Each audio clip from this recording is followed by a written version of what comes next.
Assalamualaikum warahmatullahi wabarakatuh. Saya akan menyampaikan materi yang pertama, yaitu sumbangan ilmu psikolinguistik pada perkembangan pembelajaran bahasa. Dalam dunia pendidikan, siswa merupakan subjek. Karena itu, siswa dianggap sebagai organisme yang beraktivitas untuk mencapai ranah-ranah psikologi, baik kognitif, afektif, maupun psikomotorik. Dengan demikian, pembelajaran bahasa Arab pun ditujukan untuk mencapai keterampilan bahasa, baik istima, kalam, qiraah, kitabah, pada ranah kognitif, afektif, dan psikomotorik secara utuh. Karena kemampuan menggunakan bahasa baik secara reseptif, menyimak dan mendengarkan, ataupun produktif, berbicara dan menulis, pasti melibatkan tiga aspek tersebut, yaitu kognitif, afektif, dan psikomotorik.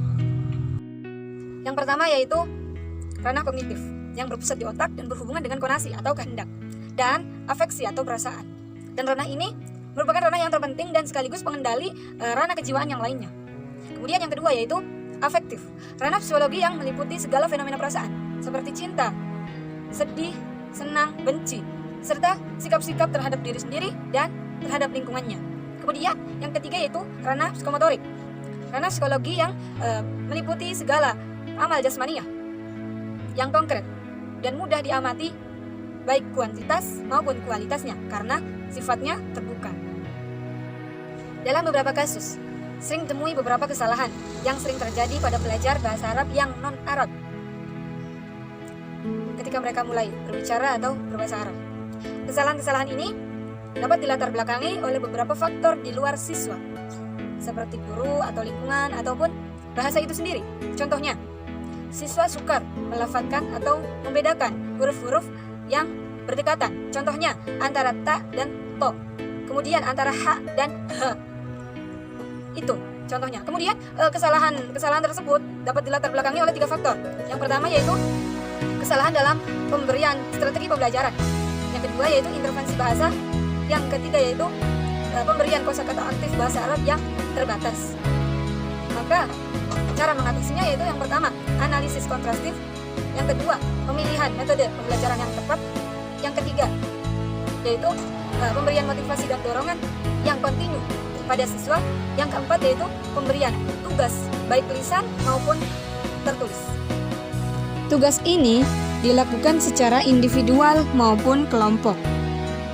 Hasil pengerjaan tugas tersebut selanjutnya dilaporkan dan dibahas dalam diskusi kelas, sehingga melibatkan kemahiran menulis atau kemahiran mengarang.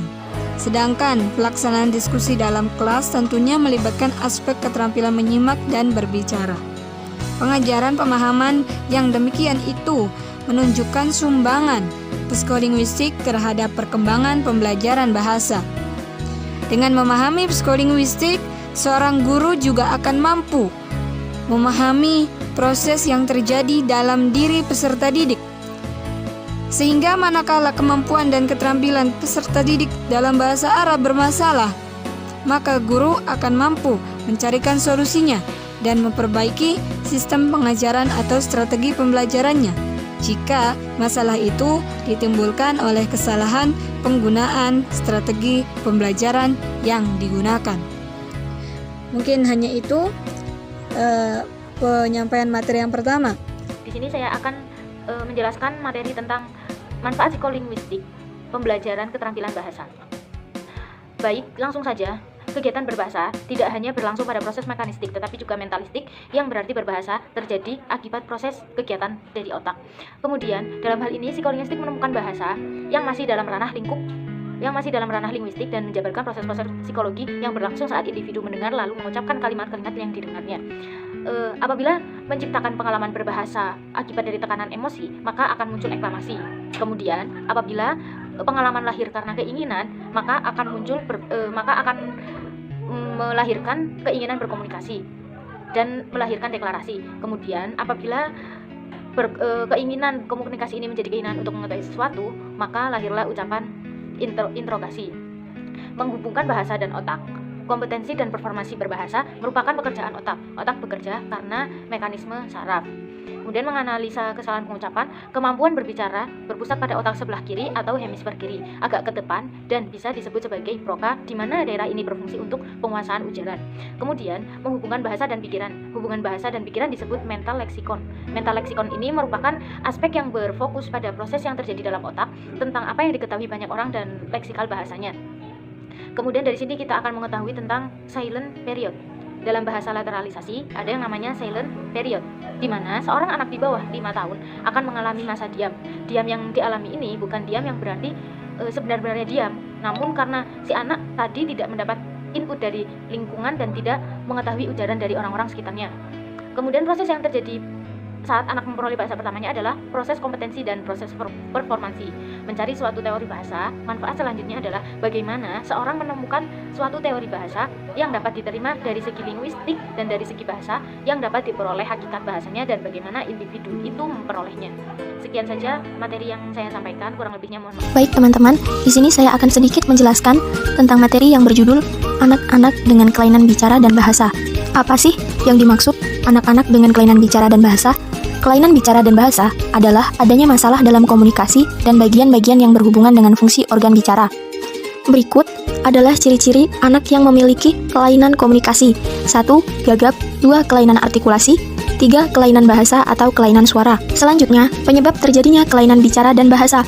Penyebab kelainan komunikasi sangat kompleks, meskipun kebanyakan anak-anak dievaluasi dalam konteks sistem pendidikan yang mempunyai kelainan komunikasi secara fungsional. Tetapi ada beberapa faktor penyebab lainnya yang bersifat organik, seperti ketidaknormalan sebelum lahir, kecelakaan prenatal, tumor virus, sinar X, dan obat-obatan, atau akibat kecelakaan setelah lahir yang mengakibatkan luka pada otak. Selanjutnya, ada karakteristik anak dengan kelainan bicara dan bahasa. Anak-anak dengan kelainan komunikasi mempunyai kesulitan dalam mengekspresikan pikirannya melalui ucapan. Ada 2 masalah bahasa yang membedakan anak yang memiliki kelainan komunikasi. Yang pertama, masalah bahasa reseptif, yaitu seorang anak yang tidak mampu mengikuti perintah secara efisien di dalam kelasnya dan berbicara melompat dari satu topik ke topik yang lainnya. Contoh, bagaimana cuaca hari ini? Baiklah, saya akan makan dulu, sudah lapar sekali. Yang kedua, masalah bahasa ekspresif adalah seorang anak yang tidak mampu berkomunikasi secara jelas, tata bahasanya jelek, dan menggunakan tata bahasa yang tidak tepat. Contoh, saya pergi tidak ke sekolah. Yang terakhir, pembelajaran bagi anak dengan kelainan bicara dan bahasa. Beberapa anak memerlukan terapi artikulasi, sementara yang lainnya dibantu dengan mempergunakan alat bantu bicara dengan benar. Atau mungkin yang lainnya akan beruntung dengan adanya program intensif yang dapat meningkatkan kesadaran fonem. Itu tadi sedikit penjelasan dari saya, semoga bermanfaat. Saya di sini akan menjelaskan tentang pembelajaran bagi anak yang memiliki kelainan berbicara dan berbahasa. Nah, sebelum menuju ke topik, mari kita bahas terlebih dahulu apa yang dimaksud dengan kelainan berbicara atau berbahasa itu. Kelainan berbicara atau berbahasa adalah adanya masalah dalam komunikasi dan bagian-bagian yang berhubungan dengan. Lalu apa penyebab anak ini memiliki kelainan dalam berbicara dan berbahasa? Nah, 1. Biasanya ketidaknormalan sebelum lahir. Kedua, kecelakaan prenatal.